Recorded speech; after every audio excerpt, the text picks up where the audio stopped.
If you've ever played the original Super Mario Bros., you've seen an absolute masterpiece of programming. But what you probably don't realize is that the entire sprawling world of that game was built on a foundation of almost unbelievable constraints. So today, let's pull back the curtain on the Nintendo Entertainment System and see how its developers built entire empires on, well, next to nothing. 2 kilobytes. That's it. This number, this is the heart of our whole story. I mean, to put that into perspective for you, a single plain text email can be 10 times that size. This was the entire working memory, the whole digital brain space that developers had to work with to create the games we still talk about today. It's almost impossibly small. So that's the big question, right? How on earth did they create these iconic characters and massive worlds with just a tiny fraction of the resources we completely take for granted now? The answer isn't just about good coding. It's about a level of ingenuity that is just breathtaking. All right, so to really appreciate the solutions they came up with, we have to start by wrapping our heads around the sheer scale of the problem. This wasn't just about being efficient. This was about building entire universes, byte by byte, inside an incredibly tiny box. So what even is RAM? Well, think of it as the console's short-term memory. It's the scratch pad where the game keeps track of everything happening right now, where Mario is, how many coins you have, which enemies are on the screen. And for the NES, this entire active workspace was just 2 kilobytes. When you turn the power off, poof, it was all gone. So how in the world did they manage with such a tiny amount of memory? Well, the secret lies in a really clever division of labor right there in the hardware itself. Let's take a look inside the machine. Basically, the NES had 2 key processors working together. You had the CPU, the central processing unit, which was kind of the main brain running all the game's logic.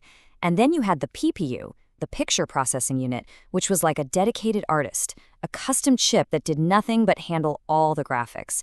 And they were both constantly talking to the game cartridge, which is where the permanent game code and all the art was stored. And here they are. This isn't just some abstract diagram. These are the actual physical chips on an NES motherboard. You've got the CPU running the code, and the PPU over there drawing every single pixel you see on the screen. Now this diagram, this is where the real magic starts to happen. The CPU, that main brain, could actually see a total of 64 kilobytes of memory. But most of that wasn't RAM. A huge chunk of it was a direct window into the game cartridge, where all the permanent instructions and level maps lived. And you see those other sections? Those are I/O ports. Think of them like special hotlines the CPU used to send orders directly to the graphics and sound chips. This setup was absolutely crucial for taking the workload off that tiny 2 KB of RAM. Okay, so we've seen the hardware. But how did developers actually, talk to these chips? How did they write the instructions that would become a game? Well, that takes us to the language of the NES. Deep down, at its core, the NES processor only understands on and off, ones and zeros. That's binary. But, can you imagine trying to write an entire game that way? No way. So to make life manageable, programmers used a shorthand called hexadecimal. It uses numbers 0 through 9, and then the letters A through F, which just makes for a much more compact and human-readable way to write code. The language they were writing in was called 6502 assembly. And let me tell you, this wasn't some friendly modern language. It was a direct, really primitive set of commands that spoke the CPU's native tongue. There were only about 56 basic instructions to work with. Things like load a number or add 2 numbers. Super basic stuff. And this right here perfectly shows you just how low level we're talking. This single line of code, LDA #01, does one tiny thing.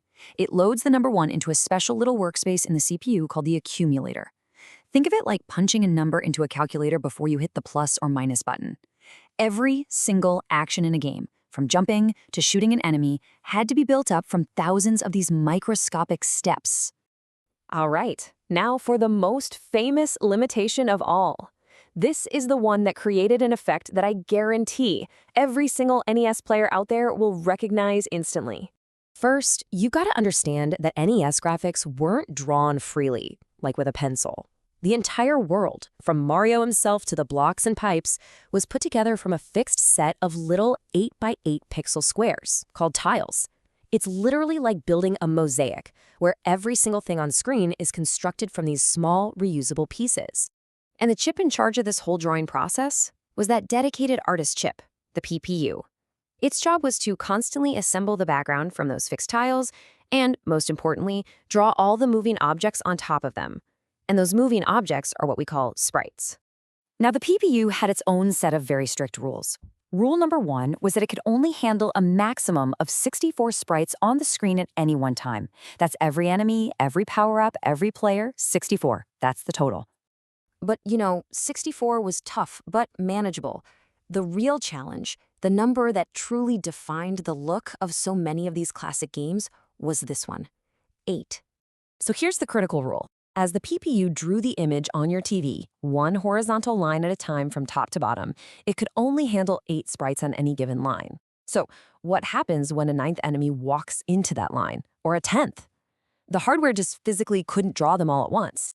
They flicker. That's what happens. This wasn't a bug or a glitch in your console. It was an intentional, absolutely brilliant programming trick. To get around that 8-sprite limit, developers wrote code that would rapidly cycle which sprites were drawn on each frame.